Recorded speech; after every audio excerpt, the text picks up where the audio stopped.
Hi friends, இன்றைக்கி இந்த வீடியோவில் என்ன பார்க்க போகிறோம் அப்படின்னு பார்த்தீங்கன்னா, ஃபீடிங் ஜிப் வந்து எப்படி அட்டாச் பண்ணுறது, எப்படி வந்து மேக்ஸிக்கு வந்து கட் பண்ணி ஸ்டிச் பண்ணுறது அப்படிங்கிற வீடியோ தான் இன்றைக்கி பார்க்க போகிறோம்.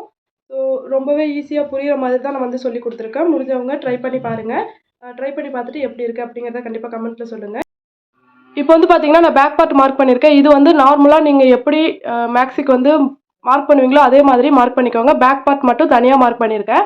அடுத்தது வந்து ஃப்ரண்ட் பார்ட்டு டாட் வச்சு மார்க் பண்ணுவோம் பார்த்தீங்களா, பேக் பார்ட்டுக்கு அதே மாதிரி இதில் வந்து மார்க் பண்ணிக்கிறோம். மார்க் பண்ணிவிட்டு இதை வந்து கட் பண்ணிக்கலாம். நான் எப்படி மார்க் பண்ணணும் அதே மாதிரி நான் மார்க் பண்ணியிருக்கேன். நீங்கள் எந்த மெத்தடில் மார்க் பண்ணுவீங்களோ அந்த மாதிரி மார்க் பண்ணிக்கோங்க.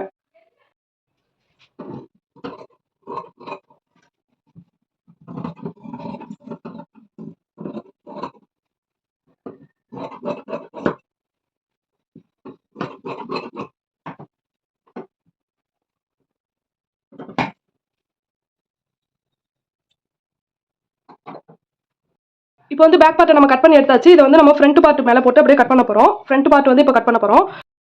உங்களுக்கு நீங்கள் எப்படி கிளாத்லாம் ஃபோல்ட் பண்ணுவீங்களோ அது மாதிரி ஃபோல்ட் பண்ணி எடுத்து வச்சுக்கோங்க. எடுத்து வச்சுட்டு நீங்கள் நார்மலாக இங்கே கிளாத் வந்து சென்டர் வேணும் அப்படிங்கிறதுனால நான் ஸ்ட்ரைட்டு தெரியணும் அப்படிங்கிறதுனால நான் ஒரு கோடு போட்டிருக்கேன். கோடு போட்டுட்டு இது வந்து ஷோல்டர் ஜாயிண்ட்டுக்காக ஒரு கோடு போட்டிருக்கேன். கரெக்டாக இதுவும் அதுவும் மேட்ச் ஆகிற மாதிரி எடுத்து வச்சுக்கிட்டு இதில் கட்டிங்கில் ஒரு பெரிய வித்தியாசமும் கிடையாது. ஈஸியாக தான் இருக்கும். ஸ்டிச்சிங் தான் கொஞ்சம் கவனிச்சு பண்ணுற மாதிரி இருக்கும். ஓகேவா? இந்த மாதிரி நம்ம எடுத்து வச்சிடணும். எடுத்து வச்சுட்டு இதில் இருந்து இப்போது இந்த இடத்துல ஃபுல்லாக அப்படியே எடுத்து வச்சுட்டு இந்த சைடில் வந்து பார்த்தீங்கன்னா ஒரு இன்ச்சு எக்ஸ்ட்ரா வந்து மார்க் பண்ணிக்கணும். அப்படியே மார்க் பண்ணிட்டே வாங்க 1 இன்ச்சு.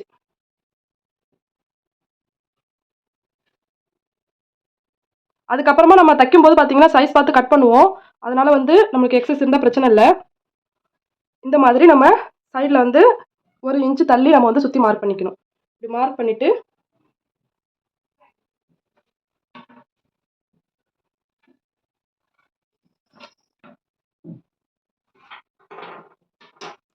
இப்படி மார்க் பண்ணிவிட்டு நெக்கோட அகலம் கரெக்டான என்ன அகலம் இருக்கோ அந்த அகலத்தை கரெக்டாக மார்க் பண்ணிக்கோங்க.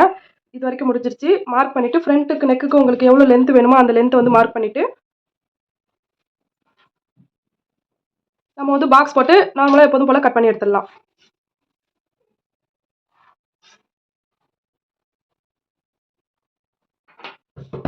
இது வந்து எதுக்காக நம்ம வந்து நார்மலாக நம்ம பேக் பார்ட்டை விட இங்கே வந்து 1 இன்ச்சு எக்ஸ்ட்ரா சைடில் விட்டுருப்போம் அப்படின்னு பார்த்தீங்கன்னு வச்சுக்கோங்களேன். இப்போது இந்த இடத்துல வந்து நம்ம ஒன்றுமே பண்ண போகிறதில்ல, டாட்டை பிடிச்சி அப்படியே வச்சிட போகிறோம். ஆனால் இதில் வந்து நம்ம ஃபீடிங் ஜிப் அட்டாச் பண்ண போகிறோம். ஸோ இந்த இடத்துல அட்டாச் பண்ணும்போது நம்மளுக்கு கொஞ்சம் கிளாத் வந்து தையலுக்காக உள்ளே போகுங்கிறப்போ நம்மளுக்கு அதுக்கு தேவையான கிளாத்தை நம்ம சைடில் விட்டாகணும். ஷோல்டர்ல இருந்து நம்ம வந்து அப்படியே சைடில் விட்டோம் அப்படின்னா நம்ம வந்து தச்சு முடிச்ச பிறகு ஃபீடிங் ஜிப் அட்டாச் பண்ணி முடிச்ச பிறகு நம்மளுக்கு எவ்வளோ, அதாவது பேக் பார்ட் நமக்கு தான் கரெக்டான அளவில் பேக் பார்ட் இருக்குல்ல, நம்ம வந்து இதை ஃபீடிங் ஜிப்பில் அட்டாச் பண்ணி முடிச்ச பிறகு இது சைஸ்க்கு ஏற்ற மாதிரி இதை வந்து நம்ம கரெக்ஷன் பண்ணிட்டோம், ட்ரிம் பண்ணிக்கிட்டோம் அப்படின்னு வச்சுக்கோங்களேன். நம்மளுக்கு வந்து ஃப்ரண்ட் அண்ட் பேக்கு கரெக்டாக நம்மளுக்கு வந்து மேட்ச் ஆகிடும். இப்போ வந்து இதை கட் பண்ணி எடுத்துடலாம்.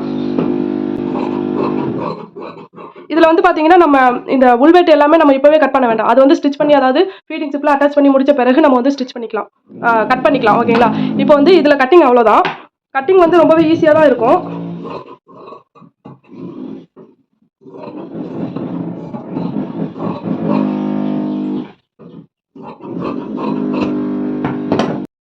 இப்போ வந்து பார்த்தீங்கன்னா நான் லைனிங் கிளாத் கட் பண்ணி வச்சுருக்கேன். இதுக்கு வந்து மெயின் கிளாத் போட்டு நான் ஃபஸ்ட்டு இதை எக்ஸ்ட்ரா விட்டு நம்ம வந்து கட் பண்ணி எடுத்துக்கலாம்.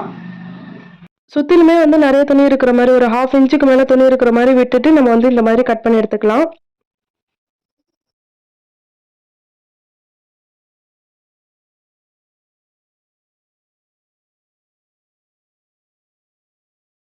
இப்போ நம்ம ஃபீடிங் ஜிப்புக்கும் நார்மல் ஜிப்புக்கும் உள்ள வித்தியாசம் என்னென்ன அப்படிங்கிறத பார்க்கலாம். இது வந்து பார்த்தீங்கன்னா ஃபீடிங் ஜிப், அதாவது இன்விசிபிள் ஜிப் அப்படின்னு சொல்லுவாங்க. இது வந்து பேக் சைடில் பார்த்தீங்கன்னா இந்த மாதிரி உள் பக்கத்தில் இப்படி இதை இப்படி திருப்பி பார்த்தோம் அப்படின்னு வச்சுக்கோங்களேன், இந்த இடம் வந்து இப்படி திரும்பும். ஓகேங்களா? அடுத்தது இப்படி இந்த ஜிப்பு வந்து இந்த இடத்துல இப்படி கூராக வந்து இதை வந்து நம்ம என்ன பண்ணுவோம், இப்படி ஓப்பன் பண்ணுற மாதிரி இருக்கும். அதாவது தச்சு முடிச்ச பிறகு இதுதான் நம்மளுக்கு மேல் பார்ட்டில் தெரியும். இது வந்து உள் பக்கத்தில் போயிடும். இந்த இடத்துல இந்த மாதிரி திருப்பி விட நம்மளால முடியும்.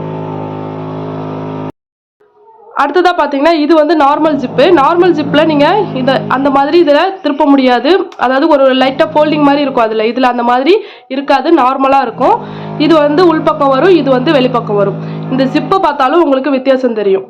ஓகேங்களா? இந்த ஜிப்பை பார்த்தாலும் உங்களுக்கு வித்தியாசம் தெரியும். பார்க்க பெருசாக இந்த மாதிரி வெளியவே இருக்கும். இது வந்து பார்த்தீங்கன்னா உள்ளே வந்து இருக்கிற மாதிரி இருக்கும். இந்த ஜிப்பில் இந்த இடத்துல வந்து பிடிச்சி இழுப்போம் பார்த்தீங்கன்னா அது மட்டும்தான் வெளியே தெரியும், மற்றது எல்லாமே உள்ளே போயிடும். ஆனால் இதில் பார்த்தீங்கன்னா மொத்தமாகவே நம்மளுக்கு வெளியே தான் இருக்கும். ஓகேங்களா? இதுதான் வந்து ஃபீடிங் ஜிப்புக்கும், நார்மல் ஜிப்புக்கும் உள்ள வித்தியாசம். ஃபீடிங் ஜிப், இன்விசிபிள் ஜிப் 2 பேர் சொல்லியுமே நம்ம வந்து கடையில கேட்டோம்னா இது குடுப்பாங்க. இப்போ டைரக்ட்டா ஸ்டிச்சிங் போயிடலாம். இப்போ நான் ஃப்ரண்ட் பார்ட் தான் ஸ்டிச் பண்ணிட்டு இருக்கேன். இதுல வந்து நார்மலா நம்ம நல்ல பக்கத்து மேல லைனிங் வச்சு, நெக்க வச்சு அடிச்சு திருப்பிட்டு, கெட்ட பக்கம் வர வச்சுட்டு நம்ம வந்து சுத்தி தையல் போட்டுருக்கோம். நார்மலா ப்ளவுஸுக்கு, இல்ல மேக்ஸுக்கு என்ன பண்ணுவீங்களோ அதே மாதிரி தான் பண்ணியிருக்கேன். இப்போ வந்து இது இந்த மாதிரி தச்சு முடிச்சுட்டு, இத வந்து இப்படியே 2ஆ ஃபோல்டு பண்ணிடுங்க. ஃபோல்டு பண்ணிட்டு, இந்த இடத்துல பார்த்தீங்கன்னா, நம்ம வந்து ஸ்லீவ் ஜாயின் பண்ணுவோம் இந்த இடத்துல. அதனால அதுக்கு தேவையான துணிய விட்டுட்டு, நம்ம என்ன பண்ணணும், இத வந்து இப்படி 2ஆ மடிக்கணும். இப்படி மடிக்கும்போது, இங்க சைடுல வந்து ஷோல்டர்ல உங்களுக்கு தேவையான துணிய வந்து அந்த ஸ்லீவ் ஜாயின் பண்றதுக்கு தேவையான துணிய வந்து விட்டுறணும். விட்டுட்டு, அதுக்கப்புறமா இப்படி மடிச்சுட்டு, நம்ம வந்து என்ன பண்ணணும், அப்படியே குறுக்க வந்து கட் பண்ணிடணும்.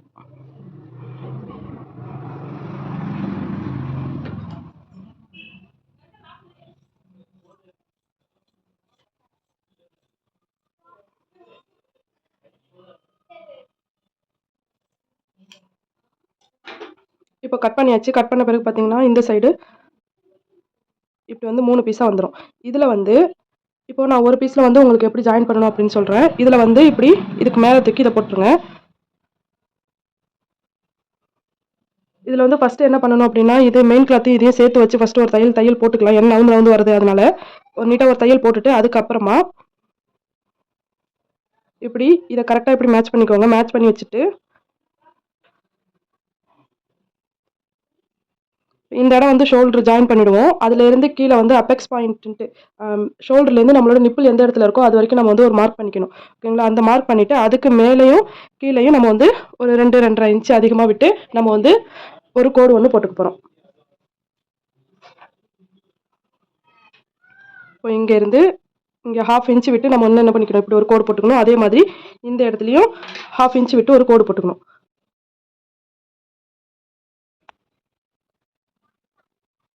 இந்த சைடுல வந்து 1/2 இன்ச் விட்டு ஒரு கோடு வந்து போட்டிருக்கேன்.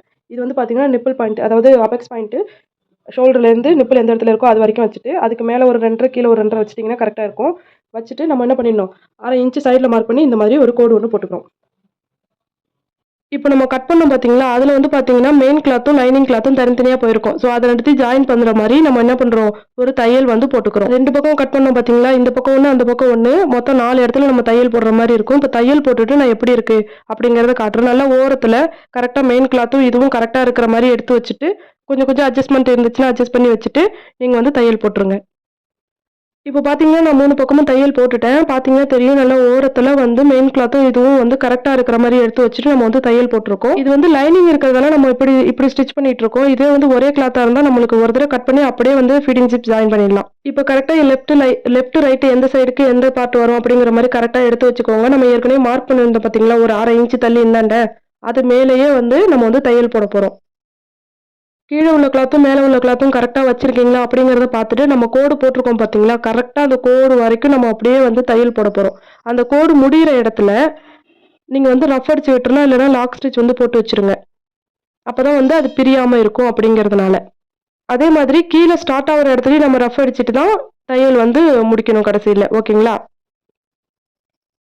அபெக்ஸ் பாயிண்ட்டுக்கு மேல ஒரு 2, 2 1/2 இன்ச் மார்க் பண்ணிட்டு குறுக்க ஒரு கோடு போடுங்கன்னு சொல்லியிருப்பேன் பாருங்க சின்னதா. அந்த கோட்டுக்கிட்ட கரெக்ட்டா வந்து நம்ம தையல கட் பண்ணிடாம லைட்டா வந்து கட் பண்ணி விடணும்.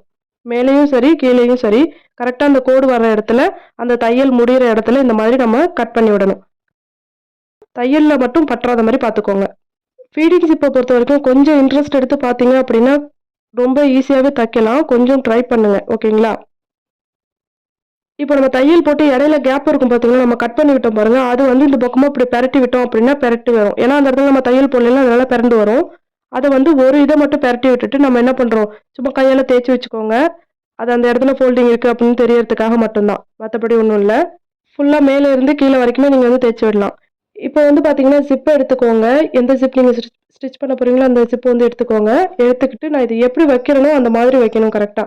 எப்போதுமே ஃபீடிங் ஜிப் கீழ வந்து கீழ தான் இருக்கிற மாரி இருக்கும். கீழ் நோக்கி இருக்கிற மாரி. ஸோ அந்த மாரி கீழ பார்த்துக்கோங்க. அதுக்கப்புறமா அதுல அந்த புடிச்சு இழுப்போம் பார்த்தீங்களா, ஜிப்ல வந்து புடிச்சு இழுப்போம். அப்புறம் பேக் சைடு இருக்கும். ஸோ அது வந்து கரெக்ட்டா நான் எந்த மாதிரி வைக்கிறேன் அப்படிங்கிறத வீடியோவ நல்லா பார்த்து வைங்க. அதே மாதிரி கிளாத்த வந்து ஒரு பக்கத்துல மடிச்சு வச்சிருப்போம். அந்த கிளாத்த விட்டுட்டு, அது இல்லாம கீழ ஒரு கிளாத் இருக்கு பாருங்க. அதுல தான் நம்ம வந்து இப்போ இந்த ஜிப்ப வந்து அட்டாச் பண்ண போறோம். இன்விசிபிள் ஜிப் வைக்கணும் அப்படின்னா, கண்டிப்பா நீங்க வந்து ஒன் சைட் ஃபுட் வந்து மாத்தியே ஆகணும். உங்களுக்கு எந்த சைடு வாட்டமா இருக்கோ அதுக்கேத்த மாரி மாத்திக்கோங்க. இப்போ நீங்கள் கொஞ்சம் கவனித்து பார்க்கணும். இதில் வந்து பார்த்தீங்கன்னா, அப்படியே 2ஆ அந்த துணியை விரிச்சு விட்டுட்டு நான் என்ன பண்ணுறேன், ஜிப்பை வந்து மேலேருந்து அப்படியே வந்து அட்டாச் பண்ண போறேன். கீழ உள்ள கிளாத்ல மட்டும் தான் அட்டாச் பண்றேன். இதில இன்னொன்னு என்ன பார்க்கணும்னா, இந்த துணிய வந்து அதாவது இந்த ஜிப்ப வந்து நான் வந்து ஓப்பன்ல வச்சிருக்கேன். க்ளோஸ் பண்ணி வைக்கல. ஓகேங்களா? இந்த ஜிப்ல வந்து ஒரு மாதிரி உருட்டி இருக்கிற மாரி இருக்கும். இப்ப நம்ம தையல் போடுற இடம். அத வந்து லைட்டா நம்ம கையால இந்த பக்கம் நவுத்தி விட்டுட்டு, அப்படியே அந்த கரெக்ட்டா அந்த ஒரு மாரி வளைவு மாரி இருக்கும். கரெக்ட்டா அந்த இடத்துல வந்து கரெக்ட்டா ஸ்டிட்ச் போடணும். அதுக்கேத்த மாரி அந்த ஜிப்ப வந்து நீங்க தள்ளி தள்ளி விடணும். கையால நீங்க வந்து அட்ஜஸ்ட் பண்ணி கொஞ்சம் தைக்கிற மாரி இருக்கும். எந்த அளவுக்கு அந்த ஜிப்ப ஒட்டி ஜிப்ல தையல் படக்கூடாது. அந்த ஜிப்ப ஒட்டி ஒரு பள்ளம் மாரி இருக்கும். அந்த பள்ளத்துல எந்த அளவுக்கு கரெக்ட்டா தையல் உழுதோ, அந்த அளவுக்கு ஃப்ரண்ட் சைட்ல வந்து பார்த்தீங்கன்னா, ஃபினிஷிங் சூப்பரா இருக்கும். நீங்க கொஞ்சம் தள்ளி வெளிய தள்ளி போட்டாலுமே, அந்த ஃபினிஷிங் வந்து பேக் சைடு நல்ல பக்கம் எப்படி இருக்கும் அப்படின்னு பார்த்தீங்கன்னா, நம்மளுக்கு ஜிப்பு வந்து கொஞ்சம் தெரியும். நீங்க கொஞ்சம் தள்ளி தையல போட போட, அந்த ஜிப்பு வந்து நம்மளுக்கு வெளிய தெரிய ஆரம்பிக்கும். நீங்க எந்த அளவுக்கு ஒட்டி போடுறீங்களோ, அந்த அளவுக்கு வெளிய தெரியாது. இப்ப பார்த்தீங்கன்னா, இதுல நான் ஓப்பன் பண்ணி காட்டியிருப்பேன். இந்த மாதிரி லைட்டா கைய வச்சு ஓப்பன் பண்ணிட்டு, அந்த பள்ளத்திலேயே நம்ம வந்து தையல் போடணும். இப்போ இன்னொரு பக்கத்துக்கு ஜாயின் பண்ண போறோம். அதுக்கு வந்து ஜிப் நல்லா ஸ்ட்ரைட்டா 2 பக்கமும் சமமா இருக்கா அப்படிங்கிறத பார்த்துக்கோங்க. பார்த்துட்டு எந்த சைடு கரெக்ட்டா இருக்கும் அப்படிங்கிற மாரி ஒரு மார்க்கர் வச்சு மார்க் பண்ணிக்கோங்க. அப்பதான் கரெக்ட்டா நம்ம அட்டாச் பண்ணும்போது ஈஸியா இருக்கும் பார்க்கறதுக்கு. இப்போ எப்படி நீங்க வந்து ஃபர்ஸ்ட்டு ஜாயின் பண்ணீங்களோ, அதே மாதிரி இந்த இந்த பக்கத்தையும் நம்ம வந்து ஜாயின் பண்ணணும். கரெக்ட்டா புரிஞ்சுக்கிட்டீங்கன்னா, இப்போ கட் பண்ணோமா, கட் பண்ணிட்டோனே இப்படி 2ஆ இப்படி விரிஞ்சிருக்கும். ஒரு பக்கத்துல முன்னாடியே ஜாயின் பண்ணிட்டோம். இன்னொரு பக்கத்துல இப்போ ஜாயின் பண்றோம். இது வந்து பார்த்தீங்கன்னா, ஃபர்ஸ்ட்டு போடும்போது உங்களுக்கு கஷ்டமா தான் இருக்கும், தையல் போடும்போது. அதுக்கப்புறம் போக, போக எப்படியும் ஒரு 3, 4 ஜிப் வந்து நீங்க அட்டாச் பண்ண பிறகு தான், உங்களுக்கு வந்து அந்த கரெக்ட்டா அந்த பள்ளத்துல தையல் வர்றது, கொஞ்சம் ஃபினிஷிங் நல்லா வர்றதெல்லாம் ஒரு 3, 4 தடவ நீங்க ஜிப்பு தச்ச பிறகு தான் வரும். ஓகேங்களா? அதே மாதிரி இன்னொன்னு என்னன்னா, கரெக்ட்டா பார்த்தீங்கன்னா தெரியும், நான் வந்து ஜிப்ப வந்து ஓப்பன் பண்ணி வச்சிருக்கேன். க்ளோஸ் பண்ணி வைக்கல. அது வந்து மறக்காம ஓப்பன் பண்ணி வைங்க. ஏன்னா ஸ்டார்ட்டிங்ல நானும் அப்படிதான் பண்ணிட்டு இருந்தேன். க்ளோஸ் பண்ணியே வந்து நான் அட்டாச் பண்ண ட்ரை பண்ணும்போது, எனக்கு வந்து ஃபினிஷிங் சரியாவே வரல. அதுக்கப்புறம் ட்ரை பண்ணும்போது, அதுக்கப்புறம் தான் தெரியுது, சரி நம்ம இத பிரிச்சு விட்டு வச்சு பார்த்தாக்கா, கரெக்ட்டா வருமா அப்படின்னு பார்க்கும்போது, அது வந்து நல்லாவே ஃபினிஷிங் சூப்பரா வந்துருந்துச்சு. இப்போ ஃபுல்லாவே அட்டாச் பண்ணி முடிச்ச பிறகு, இத உள்பக்கமா திருப்பிட்டு, இந்த ஜிப்ப பிடிச்சு கீழ இழுத்தீங்கன்னு வச்சுக்கோங்களேன், உள்பக்கமா பிடிச்சு இழுக்கணும். இழுத்தீங்க அப்படின்னா, இப்போ நல்ல பக்கம் வந்து திருப்பி பார்த்தீங்கன்னா, அது கரெக்ட்டா நம்மளுக்கு எந்த இடத்துல ஓப்பன் கரெக்ட்டா குடுத்துருந்தோமோ, அந்த இடத்துல வந்து ஜிப்போட இன்னொரு பக்கம் வந்து வெளிய வந்துரும். அதுக்கப்புறமா நம்ம வந்து நார்மலா எப்போதும் யூஸ் பண்ற மாரி ஜிப் வந்து ஓப்பன் பண்ணி க்ளோஸ் பண்ணிக்கலாம். இப்படி பார்க்கும்போது கேப் கொஞ்சம் நெறைய இருக்கிற மாரி தெரிஞ்சுச்சு அப்படின்னா, மறுபடியும் நீங்க வந்து நல்லா ஓரத்துல தையல் போட்டு மறுபடியும் திருப்பி பாருங்க, கரெக்ட்டா வரும். இதுக்கப்புறம் எக்ஸ்ட்ரா வந்து நீட்டிட்டு இருக்கிறது மேலேயும் கீழயும் நீட்டிட்டு இருக்கிறத வந்து கட் பண்ணிட்டு, அத வந்து நம்ம தையல் போட்டு நம்ம வந்து முடிச்சிடணும். ஏன்னா, இல்லன்னா ஜிப் வந்து மொத்தமா அப்படி கீழ இறங்குனுச்சுன்னா கழட்டிட்டு வந்துரும். அதுக்காக நம்ம வந்து என்ன பண்றோம்னா, அந்த இடத்துல வந்து தையல் போட்டு வைக்க போறோம். கண்டிப்பா வந்து தையல் போடணும். இன்விசிபிள் ஜிப்லயே வந்து சின்ன ஜிப்பும் இருக்கு. சைஸ் அதாவது லென்த் வந்து சின்னதா இருக்கிற மாதிரியும், அந்த மாதிரி இருந்துச்சு அப்படின்னா, அது இந்த ஜிப் எங்க முடியுதோ அந்த இடத்துல நீங்க வந்து அந்த மாரி தையல் வந்து போட்டுறணும். இப்போ நான் 2 ஜிப்புமே அட்டாச் பண்ணிட்டேன். இப்போ பேக்குக்கும், ஃப்ரண்ட்டுக்கும் கரெக்ட்டா வர மாரி மெஷர்மென்ட் வந்து கரெக்ட்டா மாத்தணும்ல. அதுக்கு வந்து இப்போ ரெடி பண்ண போறோம். இப்போ ஃப்ரண்ட் பார்ட் மேல நல்ல நல்ல பக்கம் மேல இருக்கிற மாரி எடுத்து போட்டுக்கோங்க. அதுக்கு மேல வந்து பேக் பார்ட் எடுத்து போட்டு, ஷோல்டர்ல வந்து பார்த்தீங்கன்னா 2 சைடும் பின் பண்ணிடுங்க. அதுக்கு கீழயும் வந்து கரெக்ட்டா அந்த பேக் பார்ட் வந்து சுருங்காம இருக்கிற மாரி எடுத்து வச்சுட்டு, நாலா பக்கமும் நீங்க பின் போட்டுட்டீங்கன்னா, உங்களுக்கு கட் பண்ணும்போது இன்னுமே ஈஸியா இருக்கும். பின் போடும்போது பேக் பார்ட்ல எந்தவித சுருக்கமும் இல்லாம கரெக்ட்டா இருக்கிற மாரி பார்த்துக்கோங்க. சைட்ல வந்து எக்ஸஸ் பேக் பார்ட்ட கட் பண்ற மாரி இல்லாம, ஃப்ரண்ட் பார்ட்ட மட்டும் எக்ஸ்ட்ரா இருக்கிற மாதிரி, அதுக்கேத்த மாரி அட்ஜஸ்ட் பண்ணி வைங்க. ஏன்னா, ஒரு பக்கமா தள்ளி வச்சுட்டீங்கன்னா, இன்னொரு சைடு பத்தாம போயிடும்ல. அப்படி பார்க்கக்கூடாது. கரெக்ட்டா வைங்க. அந்த ஆர்ம்ஹோல் சைட்லலாம் வந்து சைடு ஜாயின் பண்ணுவோம்ல, அந்த இடத்துல வந்து கரெக்ட்டா இருக்கிற மாரி எடுத்து வச்சுட்டு, நம்ம வந்து பின் போட்டுக்கலாம். பின் போட்டுட்டு, அதுக்கப்புறமா நீங்க வந்து சுத்தி ஃப்ரண்ட் பார்ட் எவ்வளோ எக்ஸ்ட்ரா இருக்கோ, எந்தெந்த இடத்துலலாம் இருக்கோ, பேக் பார்ட் இல்லாம ஃப்ரண்ட் பார்ட் எந்தெந்த இடத்துலலாம் எக்ஸ்ட்ரா இருக்கோ, எல்லா இடத்தையும் நம்ம வந்து கட் பண்ணி எடுக்கணும். கட் பண்ணி எடுத்த பிறகு ஃப்ரண்ட் பார்ட் வந்து நம்மளுக்கு தனியா கிடைச்சிரும். ஓகேங்களா? பேக்குக்கு ஈக்குவலாவே ஃப்ரண்ட் பார்ட் வந்து நம்மளுக்கு தனியா கிடைச்சிரும். இதுக்கு அப்புறமா நீங்க என்ன பண்றீங்கன்னா, உள்வளைவு வெட்டுவோம்ல, அந்த ஸ்லீவ் ஜாயின் பண்ற இடத்துல வந்து ஃப்ரண்ட் பார்ட்டுக்கு உள்வளைவு வெட்டுவோம் பார்த்தீங்களா, அது வந்து நீங்க வந்து வெட்டிக்கலாம். நான் எப்போதும் ஸ்டிச் பண்ற மாரி ஃபீடிங் ஜிப் அட்டாச் பண்ணியிருக்கேன். இது எப்படி இருக்கு? இதோட ஃபினிஷிங் எப்படி இருக்கு? அப்படிங்கிறத கண்டிப்பா கமெண்ட்ல சொல்லிடுங்க. இது மாதிரி நெக்ஸ்ட் வீடியோ என்ன போடணும்? அப்படிங்கிறது உங்களுக்கு ஏதாவது டவுட் இருந்துச்சுன்னா கமெண்ட்ல சொல்லுங்க. நான் நெக்ஸ்ட் வீடியோல வந்து போடுறதுக்கு ட்ரை பண்றேன். ஃபுல்லாவே இந்த மேக்ஸி வந்து முடிச்ச பிறகு இப்படிதான் இருக்கு லுக்கு. இது வந்து ஒரு கஸ்டமர் வந்து எனக்கு சாரீல கன்வெர்ட் பண்ணி கேட்டிருந்தாங்க. அதனால சாரீல கன்வெர்ட் பண்ணியிருக்கேன். வித் ஃபீடிங் ஜிப் கேட்டிருந்ததால ஃபீடிங் ஜிப் வந்து நம்ம அட்டாச் பண்ணி குடுத்துருக்கோம். இந்த மெத்தட் பார்க்கறதுக்கு ஈஸியாக இருந்தாலும் அந்த ஸ்டிச்சிங் பண்ணும்போது மட்டும் கொஞ்சம் நீங்கள் ட்ரை பண்ணணும். ட்ரை பண்ணால் தான் ஃபினிஷிங் நல்லா வரும். ஃபஸ்ட் டைமே ட்ரை பண்ணிவிட்டு நமக்கு வரலையே அப்படின்னு கவலைப்பட வேண்டாம். எனக்கும் அப்படி தான் இருந்துச்சு. நம்ம நெக்ஸ்ட் வீடியோவில் பார்க்கலாம். பாய்.